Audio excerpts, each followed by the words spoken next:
സയ്യിദന്മാരെ ആദരിക്കാൻ അവർക്ക് സാധിക്കുന്നില്ല.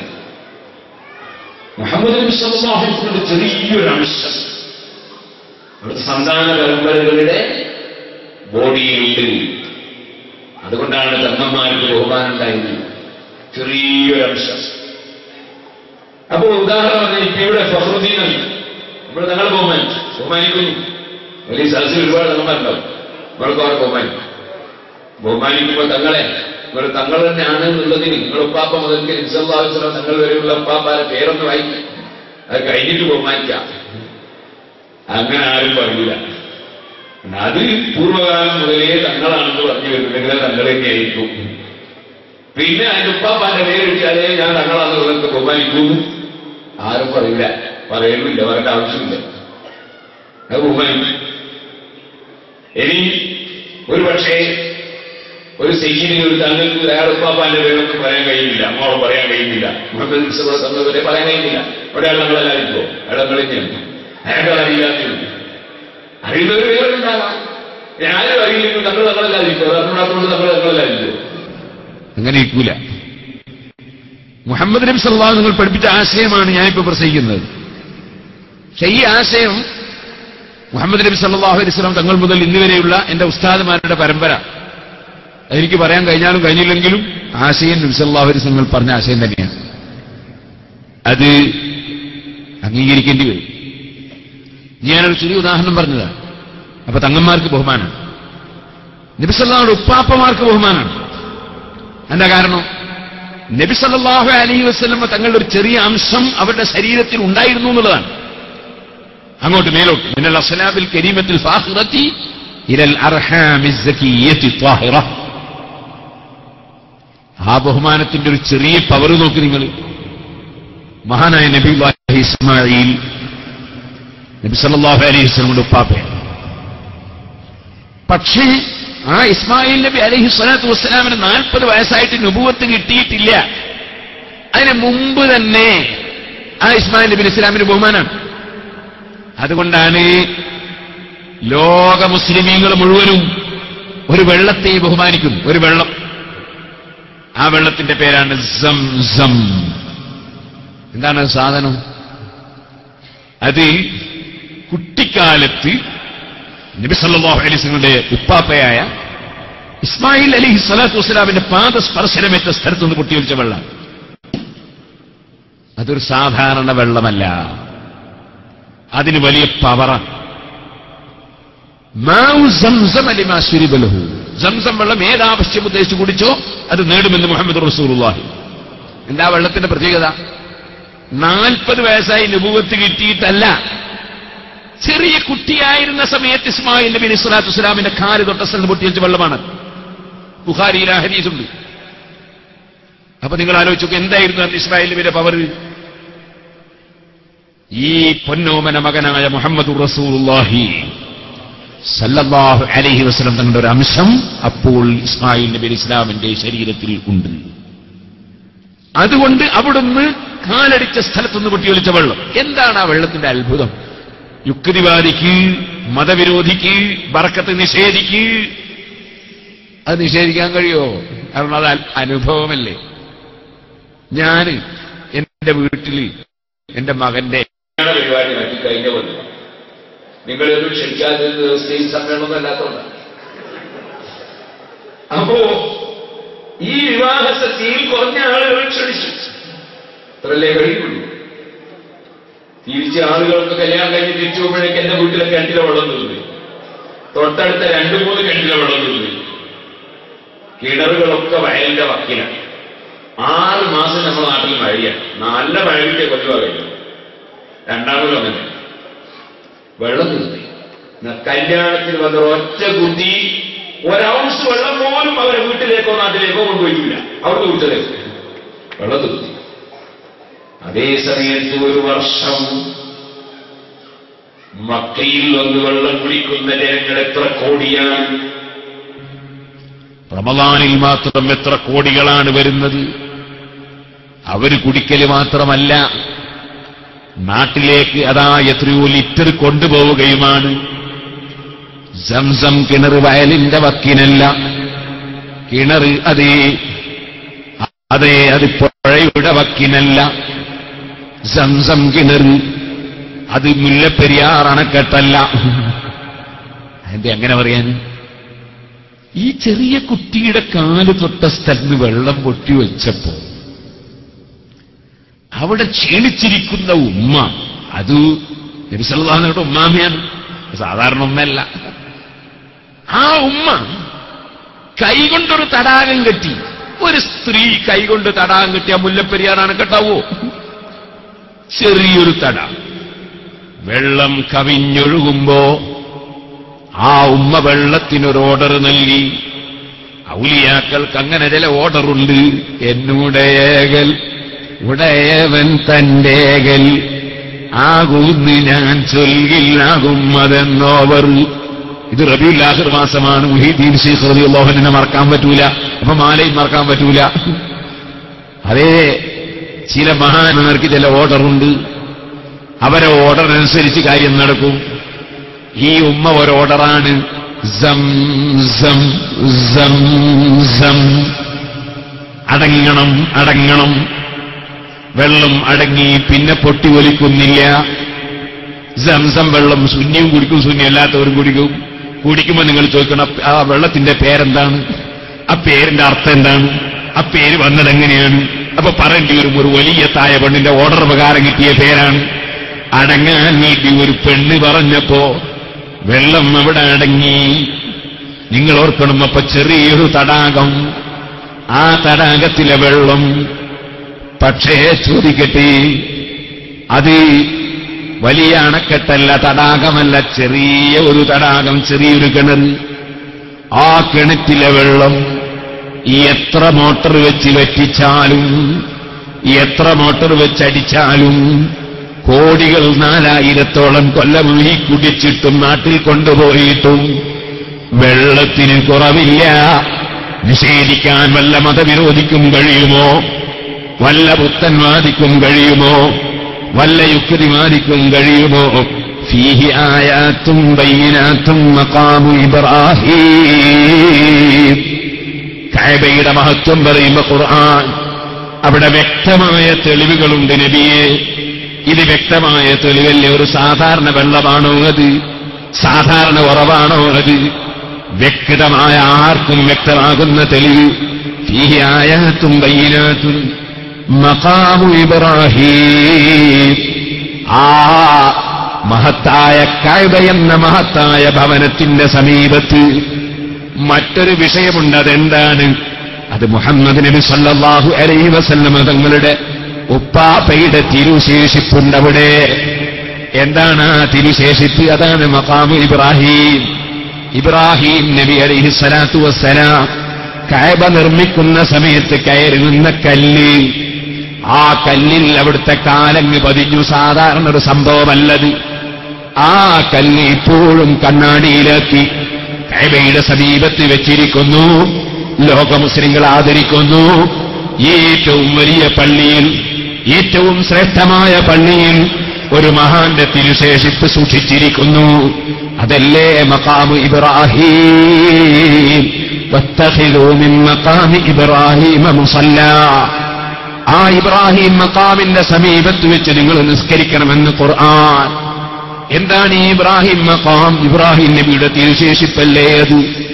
അപ്പൊ നിങ്ങൾ ഓർക്കണം, ഉപ്പാപ്പയുടെ തിരുശേഷിപ്പ് കഅബത്തിന്റെ സമീപത്ത് സൂക്ഷിപ്പ്. ഉമ്മാമ കിട്ടിയ തടാകം കഅബത്തിന്റെ സമീപത്ത്. ഉപ്പാപ്പയുടെ കാല് തൊട്ട സ്ഥലത്ത് നിന്ന് പൊട്ടിയൊലിച്ച ബറക്കത്തുള്ള വെള്ളം. ആ വെള്ളം അത്ഭുതകരമായ വിധം അല്പവും കുറയാതെ അന്ത്യനാൾ വരെ കഅബത്തിന്റെ സമീപത്ത്. അതല്ലേ സംസം. സുബ്ഹാനല്ലാഹ്. കർണാടകയിൽ അജ്ജാവരം എന്നൊരു സ്ഥലമുണ്ട്, സുള്ളിക്കടുത്താണ്. ഇവിടെ കർണാടകക്കാർ ഒരുപാട് ആളുകൾ, നമ്മൾ കർണാടകക്കാരെന്നെ ഒരു പരിപാടിയിൽ പങ്കെടുത്തിരുന്നു. അല്ലാഹു തആല എല്ലാവർക്കും ബർക്കത്ത് ചെയ്യട്ടെ. അജ്ജാവരം അവിടെ ഉണ്ടൊരു ചെറുപ്പം, കുറ്റിയാടിയിൽ ഓടിപ്പടിച്ചതാണ്, സഖാഫിയാണ്. ഒരു ദിവസം എന്നോട് എന്റെ ഉമ്മാക്ക് ക്യാൻസർ രോഗമാണ്, വലിയ വിഷമത്തിലാണ്. ഞാൻ കുറച്ച് സംസം വെള്ളം കൊണ്ടാണ് സംസം വെള്ളം എടുത്തുകൊണ്ടുവന്നു. അതിൽ പരിശുദ്ധ ഖുർആനിൽ ചില ആയത്തുകൾ ഊതിയിട്ടങ്ങ് കൊടുത്തു. ഇപ്പൊ നിങ്ങൾ വിളിച്ചു ചോദിച്ചോ, ആ സ്ത്രീക്ക് ക്യാൻസർ രോഗമില്ല. സംസം വെള്ളത്തിന്റെ ബർക്കത്താണ്. സംസം വെള്ളത്തിന്റെ ബർക്കത്ത്. ഖുർആനിനുണ്ട് ബർക്കത്ത്, ഖുർആനിനുണ്ട് ബർക്കത്ത്. അപ്പൊ സംസം വലിയ സംഗതിയായ നബി സല്ലല്ലാഹു അലൈഹി വസല്ലം നിങ്ങൾ പറഞ്ഞു, മാ സംസം ലിമാ ശരിബ ലഹു, ഏത് ഉദ്ദേശം വെച്ച് കുടിച്ചോ സംസം കിട്ടൂന്ന് പറഞ്ഞു. പക്ഷെ ഇവിടെ ഒരാൾ വിവരക്കേട് ചെയ്യരുതേ. അതിന്റെ വിവരക്കേട് അതുണ്ട്, അത് പറയാൻ ഇപ്പൊ നേരല്ല. അബ്ദുൽ മലിക് ഖസറൂരി തങ്ങൾ സുൽത്താനുൽ ആരിഫീൻ അഹ്മദുൽ കബീർ ദിഫായി റളിയല്ലാഹു അൻഹു ചെറുപ്പത്തിൽ കണ്ടപ്പോ പറഞ്ഞു, മോനെ മാ അഖബഹൽ ജഹില ബിൽ അലിബായി വൽ ഇല്ലത ബിൽ അസിബായി വൽ ജഫാ ബിൽ അഹിബാ. അതിന്റെ അർത്ഥം അറിയോ? ബുദ്ധിയുള്ളവർ വിവരക്കേട് ചെയ്യാൻ പാടുണ്ടോ അഹമ്മദെ? ബുദ്ധിയുള്ളവർ വിവരക്കേട് ചെയ്യാൻ പാടില്ല. വല്ല ഇല്ലത്തെ ബിൽ അസിബായി, ഡോക്ടർമാർ രോഗികളായി പോകാൻ പാടുണ്ടോ അഹമ്മദെ? ഡോക്ടർമാർ രോഗികളാൻ പാടില്ല. പിന്നെ രോഗികൾ എന്താ ചെയ്യുക? ഒരാശുപത്രിയിൽ ചെന്ന് നോക്കുമ്പോ ഒരു ഡോക്ടർക്ക് ഗ്ലൂക്കോസ് കൊടുക്കും, മറ്റേ ഡോക്ടർക്ക് രക്തം കയറ്റും, വേറൊരു ഡോക്ടർക്ക് ഛർദ്ദിക്കും, മറ്റേ ഡോക്ടർ കൂര വേദന. ഇനി ആശുപത്രിയോട് എന്താ കാര്യം? ആശുപത്രിയാണെങ്കിലോ അതിന്റെ 95 വാർഷികം നടത്തും. സുബ്ഹാനല്ലാഹ്, വാർഷികം 95 വാർഷികം. പക്ഷേ ഈ ആശുപത്രിയുടെ മുന്നിൽ പഴയ കാലത്തുള്ള കുറെ ഡോക്ടർമാരെ ചിത്രവും വെച്ചിരിക്കുന്നു. പക്ഷെ ഇവരിപ്പം ചികിത്സ ചെയ്യുന്നില്ല, ചിത്രം മാത്രമേ ഉള്ളൂ. പിന്നെന്ത് പറയാനാ? ഈ ചിത്രം കുറെ പഴയ ഡോക്ടർമാരെ ചിത്രം, പുതിയ ഇപ്പൊ ആശുപത്രിയിലുള്ള കുറച്ച് ഡോക്ടർമാരുടെ പ്രായം ചെന്നുകൊണ്ട് അവർക്കൊന്നും ചികിത്സക്കൊന്നും കഴിവില്ല. ചികിത്സ മുഴുവൻ കമ്പൗണ്ടർമാരാ. സുബ്ഹാന ജല്ല ജലാലുഹു. ഈ ആശുപത്രി കൊണ്ട് എന്താ കാര്യം? അതാണ് മാ അഖബഹൽ ജഹ്ല ബിൽ അലിബായി വൽ ഇല്ലത ബിൽ അത്തിബായി. ഡോക്ടർമാർ രോഗികളായി പോയ മോശല്ലേ അഹമ്മദേ? ബുദ്ധിയുള്ളവർ വിവരക്കേട് ചെയ്ത മോശല്ലേ അഹമ്മദേ എന്ന് ചോദിച്ചു. ആര്? അഹമ്മദ് കബീർ ദിഫായി തങ്ങളോട് അബ്ദുൽ മലിക് ഖസറൂനി റളിയല്ലാഹു അൻഹു. സുബ്ഹാനല്ലാഹ്. അപ്പൊ വിവരക്കേട് പറഞ്ഞു കൊടുക്കരുത്. കൊണ്ടാ പറഞ്ഞു വിവരക്കേട് പറഞ്ഞു കൊടുക്കരുത്. എന്താ വിവരക്കേട് അതാ പറഞ്ഞുതരാം. ഒരാൾ ഇപ്പൊ വെല്ലുവിളിക്കുക. എന്താ വെല്ലുവിളി അറിയോ? ഹദീസിലുണ്ട് സംസം വെള്ളം ഏതുദ്ദേശത്തിന് കുടിച്ചോ കുടിച്ചത് ശരിയാവൂല. ഹദീസിൽ ഇല്ലാന്ന് ആർക്കും പറയാൻ കഴിയില്ല. ഉണ്ട് ഹദീസിലുണ്ട്. ഇപ്പൊ ഒരാൾ വെല്ലുവിളിക്കാണ്, എനിക്കൊരു ഉദ്ദേശം. എന്താ ഉദ്ദേശം? എന്റെ ഉദ്ദേശം എന്റെ തൊട്ടടുത്ത പീടിയെ കച്ചവടം ചെയ്യുന്ന കച്ചവടക്കാരൻ തകരണം.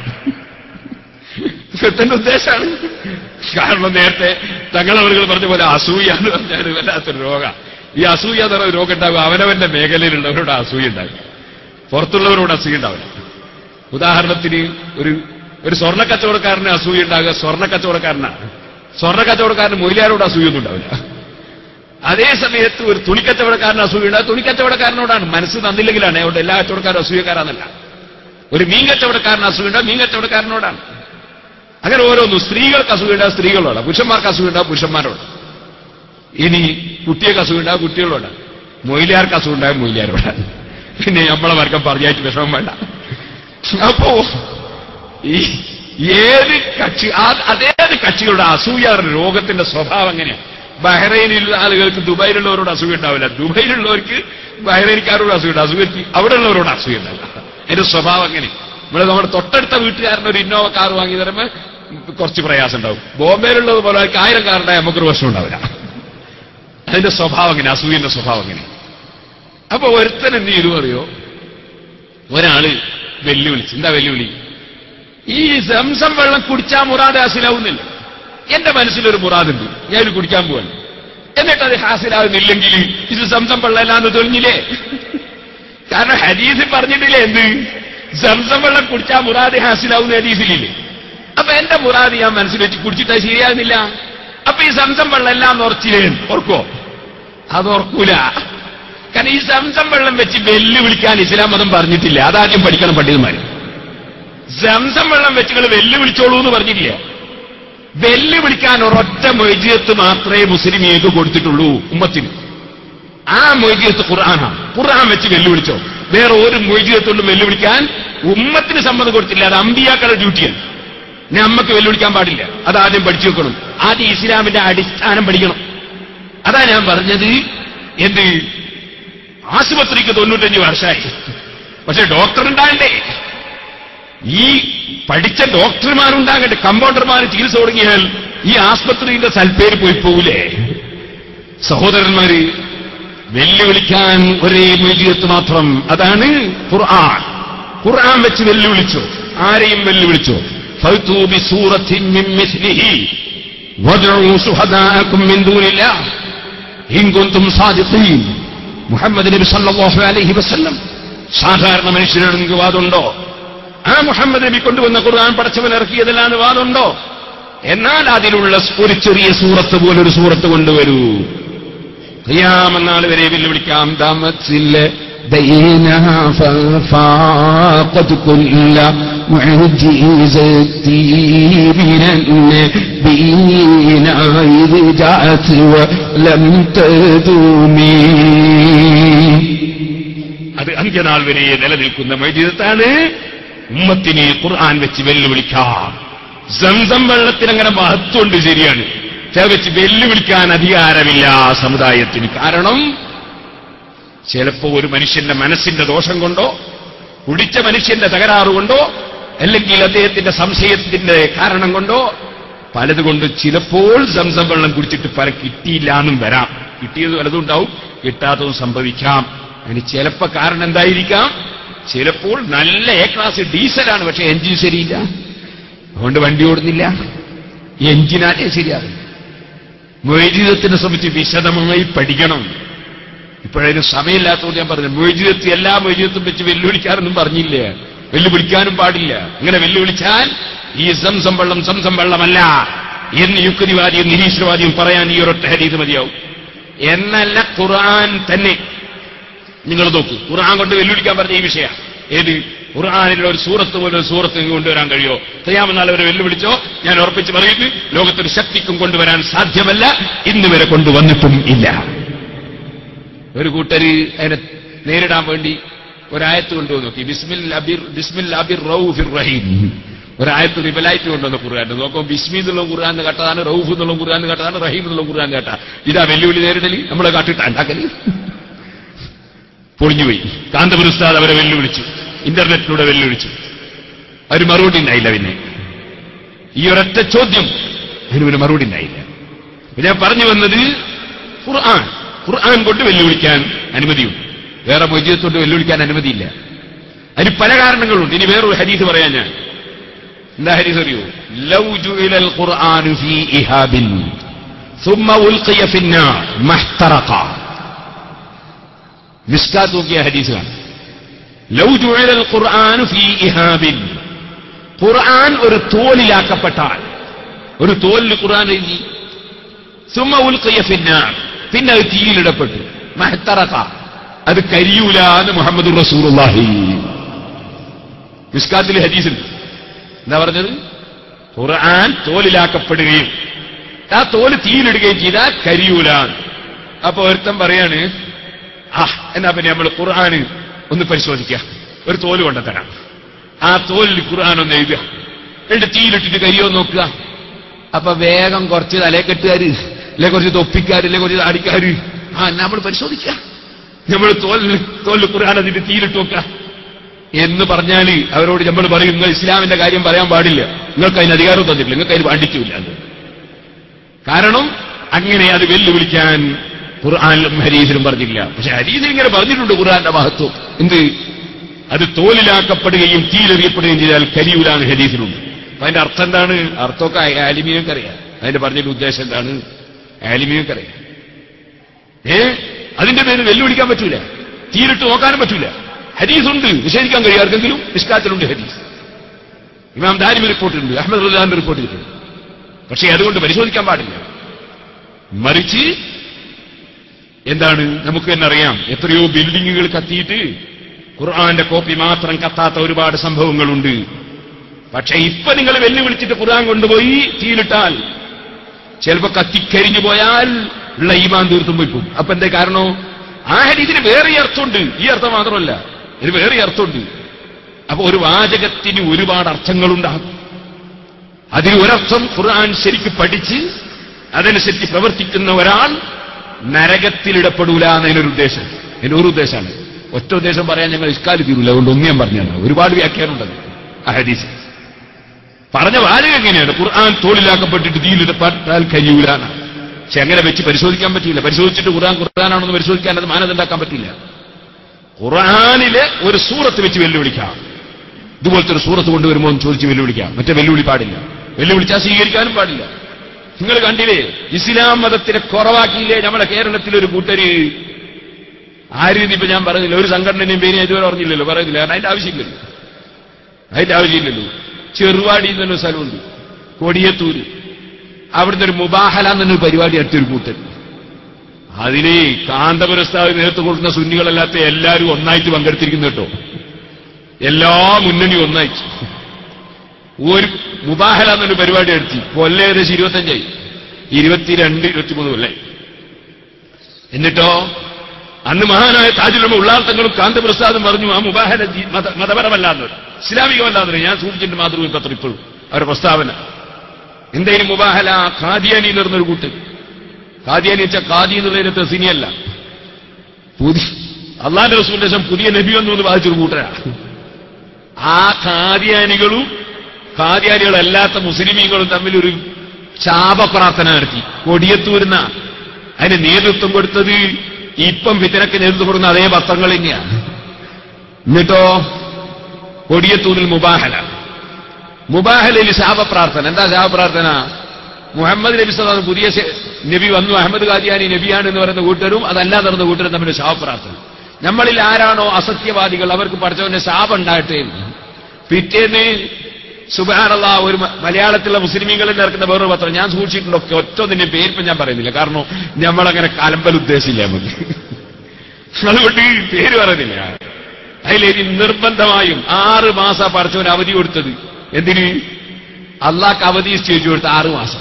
6 മാസത്തിനിടയ്ക്ക് നമ്മളിൽ ആർക്കെങ്കിലും എന്തെങ്കിലും ഒരു അബദ്ധം പറ്റട്ടെ എന്നാണ് ശാപപ്രാർത്ഥന. 6 മാസം കഴിഞ്ഞ് ഖാദിയാനിക്കും ഒന്നും പറ്റിയില്ല, ഇപ്പുറത്തുള്ളവർക്കും ഒന്നും പറ്റിയില്ല. ദേശാഭിമാനി എന്നൊരു പത്രമുണ്ട്, അതിലൊരു നിരീശ്വരവാദിന്റെ ലേഖനം, എന്റെ മുബാഹല ദൈവം അനങ്ങിയില്ല. സുബ്ഹാനല്ലാഹ് 6 മാസം കഴിഞ്ഞിട്ടേ ലേഖനം അതിലെന്താ പറഞ്ഞ്, പടച്ചവനില്ലാന്ന് ഇപ്പൊ ഉറച്ചു. കാരണം എല്ലാവരും കൂടി നടത്തിയ മുബാഹല ഈ കാന്തപുരത്തിന്റെ ആളുകൾ മാത്രമേ മാറി നിന്നിട്ടുള്ളൂ. എന്നിട്ട് മുബാഹല നടത്തിയിട്ട് 6 മാസം പടച്ചവന് അവധി കൊടുത്തു. അതിലൊന്നും കൂടി ഒരു വാചകം കൂടി അവർ എഴുതിയിരുന്നു ദേശാഭിമാനി. അപ്പോൾ തന്നെ ശാപം ഉണ്ടായി, നാശം സംഭവിക്കണം എന്ന് വാശി പിടിക്കാതിരിക്കാനുള്ള ബുദ്ധി രണ്ടു കൂട്ടരും കാണിച്ചു. 6 മാസമാണ് ദൈവത്തിന് അവസരം കൊടുത്തത്. 6 മാസം കഴിഞ്ഞിട്ട് ആർക്കൊന്നും പറ്റിയില്ല. അതുകൊണ്ട് മനസ്സിലായി ദൈവമില്ല എന്ന് ആര് പറഞ്ഞു? ദേശാഭിമാനി പത്തൊരു ലേഖനം. ആരായിന്റെ ഉത്തരവാദി? ഇതിന്റെ ഉത്തരവാദി യഥാർത്ഥ സമസ്തയും സുന്നത്ത് ജമാഅത്തും അല്ലാത്ത മുഴുവൻ സംഘടനകളും ഉത്തരവാദിയാണ്. നിരീശ്വരവാദികൾ കൊണ്ട് ഇത് പറയിച്ചത് നിങ്ങൾ മനസ്സിലാക്കണം. വിവരമില്ലാതെ മതം കൈകാര്യം ചെയ്താൽ ഇസ്ലാം ദീനിലൂടെ ബാക്കി ഉണ്ടാവില്ല. ഇസ്ലാം ദീൻ എങ്ങനെ കൈകാര്യം ചെയ്യണമെന്ന് പണ്ഡിതന്മാർക്കറിയാം. അതിന് മഹാനായ താജുലുലമ നേതൃത്വം കൊടുക്കുന്നുണ്ട്, ശൈഖുന കാന്തപുരം ഉസ്താദ് നേതൃത്വം കൊടുക്കുന്നുണ്ട്. അതുകൊണ്ട് തന്നെ നിങ്ങൾ ശരിക്കാരും ഞാൻ തെളിവ് ചെയ്താ പറഞ്ഞത്, ഇല്ലെങ്കിൽ ഇല്ല ഏതെങ്കിലും ഒരു സംഘടനക്കാരെ നിഷേധിക്കട്ടെ, ഇങ്ങനെ ഒരു മുബാഹല നടത്തിയിട്ടില്ല എന്ന് പറയട്ടെ, 6 മാസം അവധി കൊടുത്തിട്ടില്ല എന്ന് പറയട്ടെ, അല്ലെങ്കിൽ ആർക്കെങ്കിലും പറ്റിയെന്ന് പറയട്ടെ. അപ്പൊ നിങ്ങൾ മനസ്സിലാക്കണം, ഇസ്ലാം ദീന് പൊളിക്കാൻ വേണ്ടി വിവരമില്ലാത്തവർ നടത്തുന്ന വെല്ലുവിളികൾ, ആ വെല്ലുവിളികളൊന്നും ഇസ്ലാമിന് ബാധകമല്ല. അപ്പൊ സംസം വെള്ളത്തിനെ സംബന്ധിച്ച് നബി സല്ലല്ലാഹു അലൈഹി വസല്ലം പറഞ്ഞ ഈ ഹദീസ് വെച്ചിട്ട് എന്റെ മുറാദ് ഹാസിലാകുന്നുണ്ടോ നോക്കാൻ വെല്ലുവിളിക്കാൻ പാടില്ല. ഇതുപോലെ ഖുർആൻ ഒരു തോലിൽ എഴുതിയിട്ട് തീയിലിട്ടാ കരിയൂലാന്ന് ഹദീസിലുണ്ട്. അതുകൊണ്ട് ഖുർആനാണെന്ന് പരിശോധിക്കാൻ വേണ്ടി തീയിലിടാന്ന് പറഞ്ഞാൽ അങ്ങനെ ഇടാൻ പാടില്ല. ഖുർആൻ കരിക്കൽ തെറ്റാണ്, പാടില്ല. ഖുർആൻ കരിക്കാൻ പാടില്ല. കാവലിന് വേണ്ടി കരിക്കാവുന്നതിന്റെ മസല എന്ന് വേറെ. ഇരു സുഹൃത്തുക്കളെ ഞാൻ നേരത്തെ പറഞ്ഞു, കരിക്കുന്നതിനൊക്കെ നിയമമുണ്ട്. ഓരോരുത്തരും വെച്ച് കിട്ടുന്ന തീയൊക്കെ ഓരോന്നിനും കൊണ്ടുപോയി വെക്കാനാ. ഓരോന്നിനും നിയമമുണ്ട്. ഇങ്ങനെ കരിക്കാനൊന്നും പറ്റൂല. ഓരോന്നിനും നിയമമുണ്ട്. ഞാൻ പറഞ്ഞില്ലേ, ഒരു മയ്യത്തിന്റെ ശരീരത്തിൽ പിരിഞ്ഞ രോമം കത്തിക്കൽ ഹറാമാണ്. നബിന്റെതാകണ്ട, വലിയന്റെതാകണ്ട, സാധാരണക്കാരന്റെ രോമം അത് ഹറാമാ. ജീവനുള്ളവന്റെ ശരീരത്തിന് പിരിഞ്ഞ രോമത്തിന് വേറെ നിയമമുണ്ട്. ഓരോന്നിനും ഇസ്ലാമിൽ നിയമങ്ങളുണ്ട്. ആ നിയമം ലംഘിക്കാൻ പറ്റൂല. സുഹൃത്തുക്കളെ, ഇനിയും നിങ്ങൾക്ക് കേൾക്കണോ മൊയ്ജിദത്തിന്റെ സംഭവം? ചില മൊയ്ജിദത്തുകൾ കുറച്ചു കാലുണ്ടായി പിന്നില്ലാണ്ടിരിക്കും. മൊയ്ജിദത്തിന്റെ ബർക്കത്ത് കുറച്ചു കാലുണ്ടായിട്ട് പിന്നില്ലാതാവും. അങ്ങനെയുണ്ട് മൊയ്ജിദത്തിന്റെ അസറുകൾ, ബർക്കത്തുകൾ. ഹദീസ് കണ്ടോ നിങ്ങൾ? അബൂ ഹുറൈറ റളിയല്ലാഹു അൻഹു നബി സല്ലല്ലാഹു അലൈഹി വസല്ലം സമീപത്ത് വന്നു. എന്നിട്ട് ഒരു നബി ചെയ്താ ഒരു ബാഗ്, ഇതിൽ ഒരു ബർക്കത്തിന് ദ്വാരം തരണം, കാരക്കുള്ള ബാഗാ. നബി സല്ലല്ലാഹു അലൈഹി വസല്ലം ആ ബാഗ് ഇങ്ങോട്ട് വാങ്ങി, അതിൽ ബർക്കത്തിന് ദ്വാരം കൊടുത്തു. ബാഗ് മഹാനായ അബൂ റളിയല്ലാഹു അൻഹു അരയിൽ കെട്ടിത്തൂക്കി, കൊല്ലങ്ങളോളം കെട്ടിത്തൂക്കി. എപ്പ കൈയിട്ടാലും കാരക്ക കിട്ടും. അങ്ങോട്ടൊരൊറ്റ കാരക്കയും കൊണ്ട് വീടേണ്ട ആവശ്യമില്ല. ഇടുമ്പോഴൊക്കെ കാരക്ക കിട്ടും. യുക്തി വാരിക്ക് അംഗീകരിക്കാൻ കഴിയും, മൊയ്ജിയത്താൻ. എപ്പ കൈയിട്ടാലും കാരക്ക കിട്ടും. കാരക്ക അങ്ങോട്ട് കൊണ്ടുപോയിടേണ്ട ആവശ്യമില്ല. അങ്ങനെ എത്രയോ വർഷം കഴിഞ്ഞു. നബി സല്ലല്ലാഹു അലൈഹി വസല്ലം വഫാത്ത് കഴിഞ്ഞു. സിദ്ദീഖ് റളിയല്ലാഹുവിന്റെ ഭരണം കഴിഞ്ഞു. ഉമർ ഇബ്നു ഖത്താബ് റളിയല്ലാഹുവിന്റെ ഭരണം കഴിഞ്ഞു. ഉസ്മാൻ റളിയല്ലാഹുവിന്റെ ഭരണം കഴിഞ്ഞു. ഉസ്മാൻ റളിയല്ലാഹു അൻഹുവിനെ തീവ്രവാദികളായ കുറച്ചാളുകൾ തലവെട്ടി കൊന്നുകളഞ്ഞു.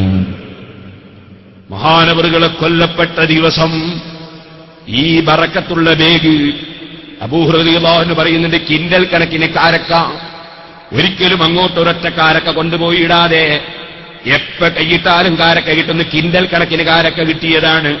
പക്ഷേ ഉസ്മാൻ റളിയല്ലാഹു അൻഹുവിനെ കൊല്ലപ്പെടുക എന്ന ഫിത്ന നടന്നപ്പോൾ അന്ന് ബേഗ് നഷ്ടപ്പെട്ടുപോയി. പിന്നെ ഇന്നേ വരെ ആ ബേഗ് കിട്ടിയിട്ടില്ല. ഈ ഹദീസിന്റെ ശറഹിൽ മുല്ലാഹി ഖാരി എഴുതിയിരിക്കുന്ന കാണാം, മിസ്കാത്തിന്റെ ശറഹിൽ കാണാം, ഫിത്നകൾ ഉണ്ടാകുന്ന സമയത്ത് ബറക്കത്തുകൾ ഉയർന്നു പോകും. ഉസ്മാൻ റളിയല്ലാഹു അൻഹുവിനെ കൊല്ലപ്പെടുക എന്ന ഫിത്ന മുസ്ലിം സമുദായത്തിന് സംഭവിച്ചപ്പോ അന്ന് വരെ അത്ഭുതകരമായി കണ്ട ബേഗ് പിന്നെ കാണുന്നില്ല. ഫിത്ന ഉണ്ടാകുമ്പോൾ ബറക്കത്ത് പലതും ഉയർന്നു പോകും. ചിലപ്പം ചോദ്യം ചെയ്താൽ ചിലപ്പോ ചില മൊയ്ജിയത്ത് പ്രകടമാവൂല. ഹദീസ് നോക്കൂ നിങ്ങൾ. നബി സല്ലല്ലാഹു അലൈഹി വസല്ലം തങ്ങൾ ഒരു ദിവസം പറയുന്നു, ആട്ടിന്റെ കുറ എടുത്തു കൊണ്ടുവാ. ആട്ടിന്റെ കുറ കൊണ്ട് കൊടുത്തു, പിന്നെയും കൊണ്ടുവാ, പിന്നെയും കൊണ്ട് കൊടുത്തു, പിന്നെയും കൊണ്ടുവാ, പിന്നെയും കൊണ്ടുവാ എന്നിങ്ങനെ പറയും. റളിയല്ലാഹു അൻഹു ചോദിക്കും, നബിയെ ഒരാട്ടിന് എത്ര കുറ ഉണ്ടാകുക? ഒരാട്ടിന് കുറേ ഉണ്ടാവോ? കൊണ്ടുപോകണ്ടെന്ന് ചട്ടിയിട്ട് നോക്കിയാൽ കുറ ഉണ്ടാവോ? അപ്പ നബി സല്ലല്ലാഹു അലൈഹി വസല്ലം പറഞ്ഞ വാക്കെന്താണ്? നീ അത് ചോദ്യം ചെയ്യാതെ ഞാൻ പറഞ്ഞതനുസരിച്ച് നീ ചട്ടിയുടെ സമീപത്ത്, പാത്രത്തിന്റെ സമീപത്ത് ചെന്നിരുന്നുവെങ്കിൽ പോകുമ്പോഴെല്ലാം കിട്ടുമായിരുന്നു. ചോദ്യം ചെയ്തതോടെ നിലച്ചുപോയി. അപ്പൊ ചില മുഅ്ജിസത്തുകൾ ചോദ്യം ചെയ്യുമ്പോൾ പ്രകടമാവൂല. ഇത് ഹദീസിലില്ലേ? ഖുർആനും ഹദീസൊക്കെ പഠിച്ചവരാ സുന്നത്ത് ജമാഅത്തിന്റെ പണ്ഡിതന്മാർ. അവര് വെറുതെ നാട്ടിൽ കുഴപ്പമുണ്ടാക്കാൻ പറയുന്നവരല്ല. അവരങ്ങോട്ടിങ്ങോട്ട് ഗീബത്ത് പറയാൻ പഠിപ്പിക്കുന്നവരല്ല. ആവശ്യമില്ലാത്തവരെ പറയുന്നവരല്ല.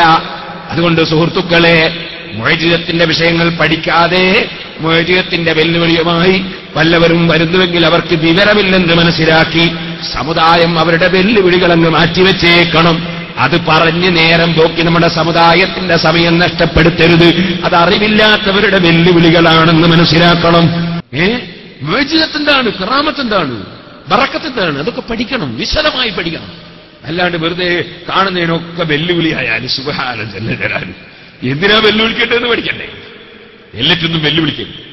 മാനവികത പഠിപ്പിച്ച നേതാവ് മുഹമ്മദുർ റസൂലുള്ളാഹി അതിൽ നിന്ന് മാറി സുബ്ഹാനല്ലാഹ് സംഘടനാ സങ്കുചിതത്വങ്ങൾ, അതുപോലെ തന്നെ വൈരാഗ്യങ്ങൾ, വിദ്വേഷങ്ങൾ, വെറുപ്പുകൾ, സുബ്ഹാനല്ലാഹ് ആരോപണങ്ങൾ, പ്രത്യാരോപണങ്ങൾ, ചീത്തകൾ, തെറികൾ, കുറ്റം പറയൽ, ഈ നിലക്ക് നമ്മുടെ സമുദായത്തിന്റെ നേതൃത്വം വഹിക്കേണ്ടവർ പോലും വലിയ വലിയ സദസ്സുകൾ നിറയെ ഗീബത്ത് കൊണ്ടും നമീമത്ത് കൊണ്ടും ഫിത്ന കൊണ്ടും ഫസാദ് കൊണ്ടും ആലിമീങ്ങളെ മാംസം കൊണ്ടുവരെ മലീമസമാക്കുന്ന വിധത്തിൽ സമുദായം അധപ്പതിച്ചപ്പോൾ ഉണ്ടായ ഭവിഷ്യത്താണ് ഞാൻ നേരത്തെ ചൂണ്ടിക്കാണിച്ചത്.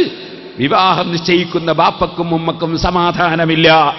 നിക്കാഹിന് മുമ്പ് പെൺകുട്ടി ഇറങ്ങിപ്പോകുമോ ആൺകുട്ടി ഇറങ്ങിപ്പോകുമോ എന്ന ഭീതിയിൽ നമ്മുടെ സമുദായം വരെ എത്തിപ്പോയൊരു സാഹചര്യം.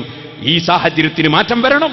അതിനുവേണ്ടി തന്നെയാണ് സർവ്വ സമൂഹത്തിനും രാഷ്ട്രത്തിലുള്ള മുഴുവൻ ജനങ്ങൾക്കും മാനവികത ഉണർത്താൻ SYS, SSF അതുപോലെ ഉള്ള സംഘടനകൾ, സുന്നി ജമിയത്തുൽ മുഅല്ലിമീൻ, സുന്നി വിദ്യാഭ്യാസ ബോർഡ്, സുന്നി ബാലസംഘം മുതൽ SMA മുതൽ സമസ്ത കേരള ജമിയത്തുൽ ഉലമ, ആ മഹത്തായ സംഘടനയും അതിന്റെ പോഷക ഘടകങ്ങളും എല്ലാം ഒത്തൊരുമിച്ച് സംഘടനാ കുടുംബം മാനവികത ഉണർത്താൻ വേണ്ടിയുള്ള ഒരു കേരള യാത്ര മഹാനായ ഉസ്താദ് അവர்களോട് നടത്താൻ പറഞ്ഞു. ഉസ്താദ് അവர்கள் ഏറ്റെടുത്തു. ഇന്ന് സമൂഹം അത് ഏറ്റെടുത്തു. സർവ്വജനങ്ങളും അതിന്റെ നന്മയ്ക്ക് വേണ്ടി പ്രാർത്ഥിക്കുകയും പ്രവർത്തിക്കുകയും ചെയ്യുന്നു. ഈ ബഹ്റൈനിലും അതിന്റെ ഒരു പ്രചരണോദ്ഘാടനം എന്ന നിലക്ക് അതിനൊരു പ്രഖ്യാപനോദ്ഘാടനം ഈ സമയത്ത് നടത്തുന്നു. അല്ലാഹു സുബ്ഹാനഹു വ തആല നല്ലത് ചെയ്യാനും നല്ലത് പറയാനും നല്ലവരായി ജീവിക്കാനും നല്ലവരായി മരിക്കാനും നമുക്കും നമ്മെ സ്നേഹിക്കുന്നവർക്കും നമ്മുടെ സ്ഥാപനങ്ങളും ദീനീ പ്രവർത്തനങ്ങളിൽ സഹകരിക്കുന്നവർക്കും അല്ലാഹു ഭാഗ്യം നൽകുമാറാകട്ടെ. സുഹൃത്തുക്കളെ, ഒരു ചെറിയ ചരിത്രം പറഞ്ഞ് ഞാൻ എന്റെ പ്രസംഗം നിർത്തുന്നു. സുബ്ഹാനല്ലാഹ്, മുഹമ്മദുർ റസൂലുള്ളാഹി സ്വല്ലല്ലാഹു അലൈഹി വസല്ലം തങ്ങളോടുള്ള സ്നേഹം അതൊരു ചെറിയ സ്നേഹം പോരാ, സാധാരണ ആദരവ് പോരാ. അത് നമ്മുടെ മനസ്സിന്റെ അടിത്തട്ടിലുള്ള സ്നേഹം വേണം, ആദരവ് വേണം. ചെറിയൊരു ചരിത്രം ഞാൻ പറയട്ടെ. ബഹുമാനപ്പെട്ട സയ്യിദുന ഇബ്നു അബ്ബാസ് റളിയല്ലാഹു അൻഹു പറഞ്ഞ ഒരു ചെറിയ ചരിത്രം. സിറിയയിൽ, അല്ലാഹുവേ, സിറിയയിലുള്ള മുഅ്മിനീങ്ങൾക്ക് നീ അഭയം നൽകണം റഹ്മാനെ, കാവൽ നൽകണം റഹ്മാനെ. അവിടെ ഫിത്ന ഉണ്ടാക്കുന്നവരുടെ ഫിത്നയിൽ നീ ഉമ്മത്തിനെ കാക്കണം റഹ്മാൻ. സിറിയയിൽ നിന്നൊരു യഹൂദി ഒരു ശനിയാഴ്ച ദിവസം തൗറാത്ത് മറിച്ചു. തൗറാത്ത് മറിച്ചു നോക്കുമ്പോ 4 സ്ഥലത്ത് മുഹമ്മദ് നബി സല്ലല്ലാഹു അലൈഹി വസല്ലമയുടെ വിശേഷണങ്ങൾ കണ്ടു. അയാൾക്ക് ദേഷ്യം പിടിച്ചു. അയാൾ തൗറാത്തിന്റെ കഷ്ണം കടലാസങ്ങ് പറിച്ചു കളഞ്ഞു. ദേഷ്യം പിടിച്ചിട്ടേ പിറ്റേത്തെ ശനിയാഴ്ച മറിച്ചു നോക്കിയപ്പോൾ 8 സ്ഥലത്ത് തൗറാത്തിൽ മുഹമ്മദ് നബി സല്ലല്ലാഹു അലൈഹി വസല്ലമയുടെ ബഹുമാനം കണ്ടു. അപ്പൊ അതും പറിച്ചളഞ്ഞു. ഞാൻ നേരത്തെ പറഞ്ഞു കേരള ശബ്ദത്തിന്റെ ബോർഡ് കീറുന്ന കൂട്ടരുണ്ട് എന്ന് പറഞ്ഞില്ലേ, അതുപോലെ പറിച്ചളഞ്ഞു. സുബ്ഹാനല്ലാഹ്, പിറ്റേത്തെ ശനിയാഴ്ച തൗറാത്ത് മറിച്ചു നോക്കി 12 സ്ഥലത്ത് അല്ലാഹുവിന്റെ റസൂലിന്റെ ബഹുമാനം. അപ്പൊ ഇയാൾക്ക് തോന്നി ഇത് പറിച്ചാൽ തീരൂല, കൂടുകയുള്ളൂ. ഇനി അടുത്ത ആഴ്ച നോക്കിയാൽ തൗറാത്ത് തീർത്തുവാണെങ്കിൽ പിന്നെ അപ്പ അങ്ങനെ തന്നെ പഠിക്കേണ്ടി വരും. മെല്ലെ പുറത്തിറങ്ങി ചോദിച്ചു, മൻ മുഹമ്മദ്, മൻ മുഹമ്മദ്, ആരായി മുഹമ്മദ്? അപ്പൊ തൗറാത്തിന്റെ ആളാണ് ഞങ്ങൾ എന്ന് പറയുന്ന യഹൂദി പണ്ഡിതന്മാരുണ്ട്. തലേ തീർത്തു അസൂയ. ഈ അസൂയക്കാരായ പണ്ഡിതന്മാര് പറഞ്ഞു, കദ്ദാബുൻ ഖൈറുൻ ലക അല്ലാ തറാഹ് വലാ യറാക്. മുഹമ്മദ് എന്ന് പറഞ്ഞാൽ ഏറ്റവും കളവ് പറയുന്ന ഒരാളാ, അയാൾ കാണാതിരുന്നാ നല്ലത്. ഇന്നാ ലില്ലാഹി വ ഇന്നാ ഇലൈഹി റാജിഊൻ.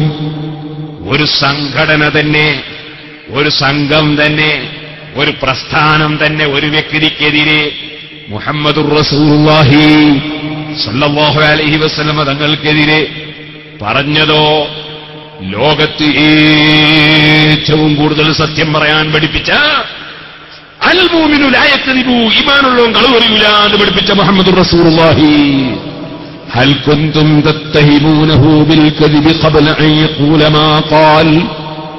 അവിടുന്ന് നബുവത്ത് കിട്ടിയിട്ട് ഈ തൗഹീദിന്റെ കലിമത്ത് പറയുന്നതിന് മുമ്പ്, ഈ ഇസ്ലാമിലേക്ക് ക്ഷണിക്കുന്നതിന് മുമ്പ് വല്ലപ്പോഴും കളവ് പറയുമെന്നൊരു ധാരണ നിങ്ങളെ മനസ്സിൽ വന്നു പോയിരുന്നോ എന്ന് ഹിറക്കൽ രാജാവ് അന്നത്തെ കഠിന ശത്രുവായ അബൂ സുഫിയാനോട് ചോദിച്ചപ്പോല്ല, ജീവിതത്തിലൊരു കളവ് പറയുമെന്ന് തോന്നിയിട്ടില്ല, അത്ര സത്യസന്ധനാണ് മുഹമ്മദ് എന്ന് എതിരാളി പറഞ്ഞ മറുപടി ബുഖാരിയിലുണ്ട്. ഇരിക്കട്ടെ, പക്ഷേ പച്ചക്കള്ളം പറഞ്ഞു, കദ്ദാബുൻ, ധാരാളം കളവ് പറയുന്ന ആളാണ്.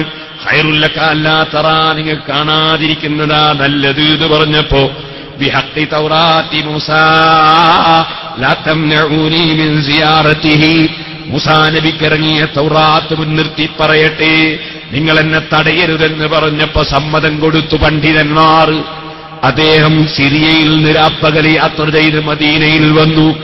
ഓ സുഹൃത്തുക്കളെ, അവിടുത്തെ മദ്ഹായി, അവിടുത്തോട് സ്നേഹമുണ്ടാകാൻ ഒരു ചെറിയ ചരിത്രം അല്ലാഹു നമുക്ക് ദുആക്ക് ഇജാബത്ത് തരാൻ. എന്റെ ചെറുപ്പക്കാരെ, എഴുന്നേറ്റ് നിൽക്കണം. ഇത് പറഞ്ഞു പൂർത്തീകരിച്ച് ഞാൻ പ്രാർത്ഥന നടത്തുന്നു.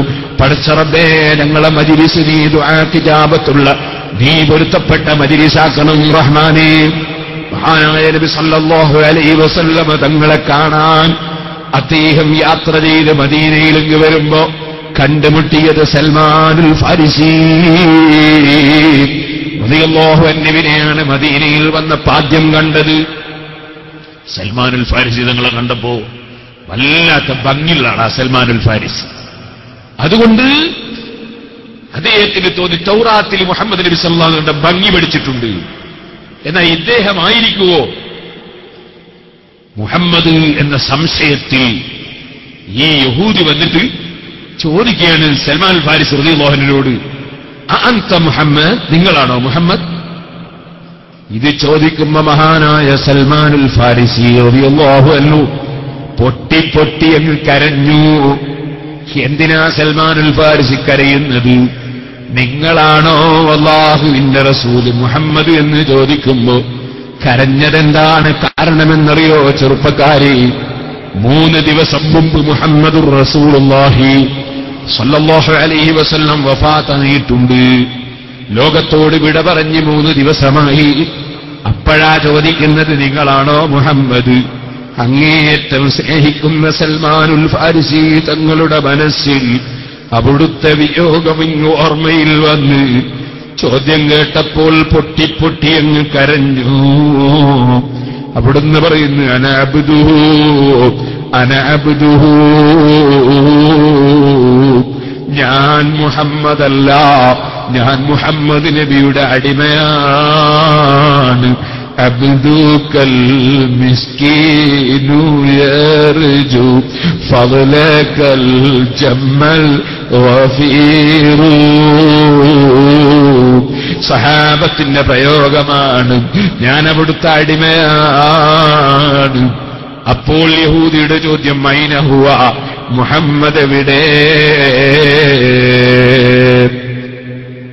3 ദിവസം മുമ്പ് മുഹമ്മദ് നബി സല്ലല്ലാഹു അലൈഹി വസല്ലം വഫാത്തായി എന്ന് പറഞ്ഞാൽ ഇയാൾ ചിലപ്പോൾ തിരിച്ചു പോകും. അപ്പൊ അയാൾക്ക് ഹിദായത്തിന്റെ വെളിച്ചം കിട്ടില്ല.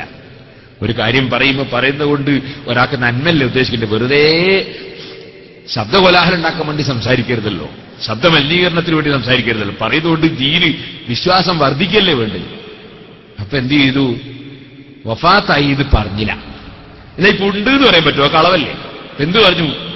മഹാനവർ വലിയ തന്ത്രജ്ഞനാണ്, വലിയ ബുദ്ധിമാനാണ്. മഹാനവർ നദ്ഖുലു അലാ അസ്ഹാബിഹി, മുഹമ്മദ് നബിയുടെ അനുയായികൾ ശിഷ്യന്മാരുടെ അടുത്ത് പോയി നമ്മൾ ഇത് പറഞ്ഞു. ഇയാളെന്നെ ആയിക്കോട്ടെ തന്നെ പോയി മദീനത്തെ പള്ളിയിലും കയറി. മദീനത്തെ പള്ളിയിലങ്ങ് കയറി. ആര്? യഹൂദി. മുസ്ലിമികളെ പള്ളിയിലെ സമ്മതം കിട്ടിയാലേ, മുസ്ലിമികൾ സമ്മതം കൊടുത്താൽ ഹൈന്ദവർക്കും ആവശ്യത്തിന് മറ്റു മതക്കാർക്കും കയറാൻ പറ്റുന്ന ഇസ്ലാം എന്ന വളരെ വിശാലമായ മത. പാനൂർ തങ്ങൾ ഒഫാത്തായി. പാനൂർ തങ്ങൾ ഒഫാത്തായി ഞാനും ഉണ്ട്. മയ്യിത്ത് നിസ്കരിക്കാം. മയ്യിത്ത് നിസ്കരിച്ച് അവിടെ നിന്ന് ഇറങ്ങുമ്പോൾ മുല്ലപ്പള്ളി രാമേന്ദ്രൻ വരുന്നു. തങ്ങളൊന്ന് കാണണം. അപ്പൊ അവിടെ കുറെ മുസ്ലിമൊക്കെ സാധിച്ചു. ഇയാളെ ഇപ്പൊ പള്ളിയിൽ കയറ്റാൻ പറ്റും. മന്ത്രിയാ, കയറ്റാൻ പറ്റുമോ? ഞാൻ അയാളെ കൈ പിടിച്ച് കയറ്റിയിട്ട് കാണിച്ചു കൊടുത്തു. അപ്പൊ കുറെ കുട്ടികൾ അങ്ങനെയാ പള്ളി കയറ്റുക. ഞാൻ പിന്നെ അതെനിക്കറിയാന്ന്. മതത്തിന്റെ വിവരം പറഞ്ഞ് പണ്ഡിതന്മാരല്ലേ പറയേണ്ടത്. അൽഹംദുലില്ലാഹ്, ഞാൻ പറഞ്ഞു വന്നു ഇസ്ലാം അതെത്ര വിശാലമാണ്. അത് നമ്മൾ കുടുക്കിയിട്ട് മുഴുവൻ അങ്ങോട്ടും ഇങ്ങോട്ടും ചീത്ത അറിയലും കൊറ്റം പറയലും കുറവ് അറിയലും അങ്ങനെയാ ഇസ്ലാം. ഇപ്പൊ ഇസ്ലാമിന്റെ പുറത്തു കണ്ടാ ഒരാൾക്കെന്താ തോന്നുക?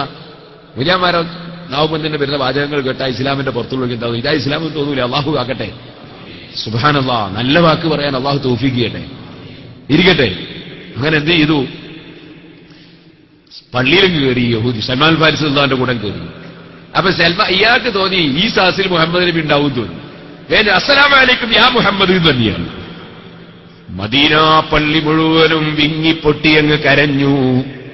കാരണം അല്ലാഹുവിന്റെ റസൂൽ സല്ലല്ലാഹു അലൈഹി വസല്ലം അവിടുത്തെ വിയോഗത്തിൽ ദുഃഖിക്കുന്ന സഹാബത്തിന്റെ മനസ്സ് വേദനിച്ചു പോയി. ചോദിക്കുന്നു, നിങ്ങൾ ഏത് നാട്ടുകാരനാണ്? നിങ്ങൾ വിവരമറിയില്ലേ? 3 ദിവസമായില്ലേ അവിടുന്ന് വഫാത്തായിട്ട്?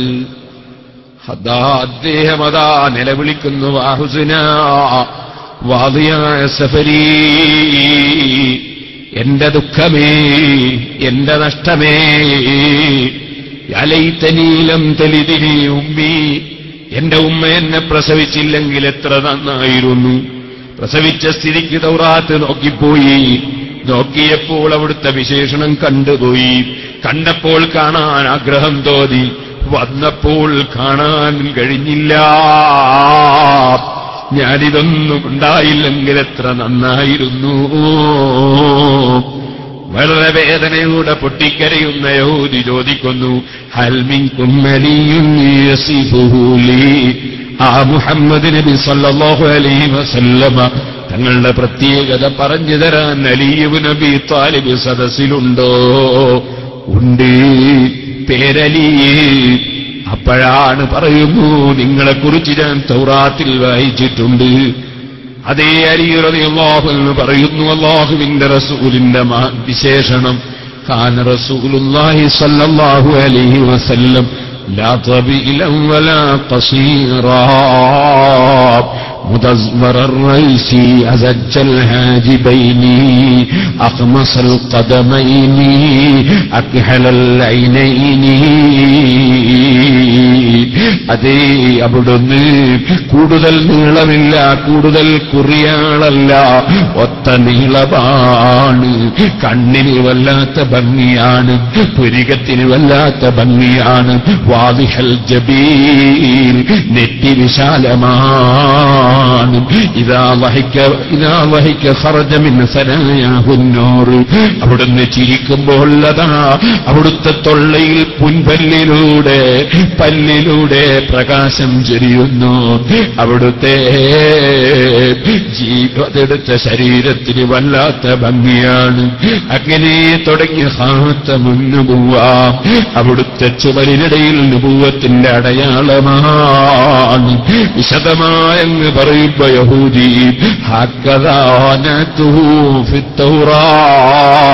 ഇങ്ങനെ തന്നെയാണ് തൗറാത്തിൽ ഞാൻ വായിച്ചത് അവിടുത്തെ വിശേഷണം. എനിക്കിനി ഒരു ചോദ്യമേ ഉള്ളൂ, ഹൽ ബഖിയ സൗബുൻ നശുമ്മു, ആനബിരങ്ങളെ കാണാൻ കഴിഞ്ഞില്ലല്ലോ. അവിടുത്തെ തിരുശേഷിപ്പുകളിൽ നിന്ന് അവിടുത്തെ ഒരു വസ്ത്രമെങ്കിലും എനിക്കൊന്ന് ചുംബിക്കാൻ കിട്ടുമോ?